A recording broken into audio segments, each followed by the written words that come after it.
नमस्कार मंडळी. आज मी पालकचे शंकरपाळे केले. खूप छान झाले, टेस्टी झालेत आणि कुरकुरीत पण झालेत, टेस्टी झालेत. तुम्ही एकदा नक्की हे शंकरपाळीची रेसिपी करून बघा.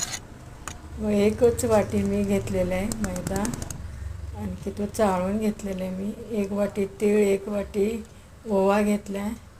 आणखी धना पावडर, जिरा पावडर, काळी मिरी पावडर घालून मी 2 चमचे मोहन घातलेले आहे.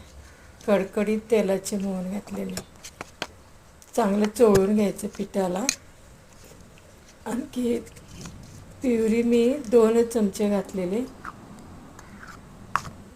जेवढं पिठामध्ये बसेल तेवढे, अजिबात पाण्याचा वापर केलेला नाही आहे.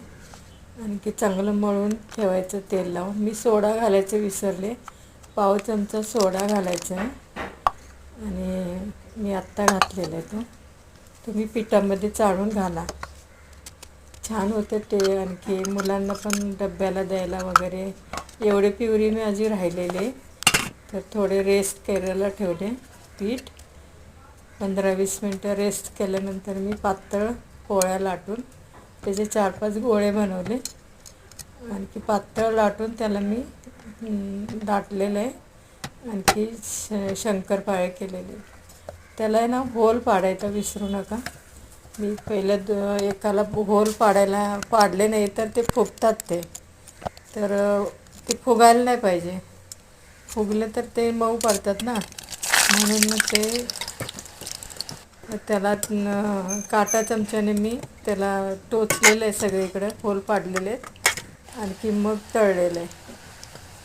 तुम्ही पण तसंच करा, कारण त्याच्यामुळे ते कडक होतात, कुरकुरीत पण होतात आणि टेस्टी पण लागतात, म्हणजे मऊ पडत नाहीत. तर कशी वाटली आजची ही रेसिपी? तुम्ही एकदा नक्की करून बघा. खूप छान होतात आणि मुलांना डब्याला किंवा चहाबरोबर, ब्रेकफास्टला आपल्याला छान वाटतं. खूप छान झालेत. एक छोटा डब्बा भरला 1 किलोचा. तुम्ही एकदा नक्की करून बघा. आणखी माझ्या चॅनलला मला कमेंट करा. आणखी चॅनलला सबस्क्राईब करा, लाईक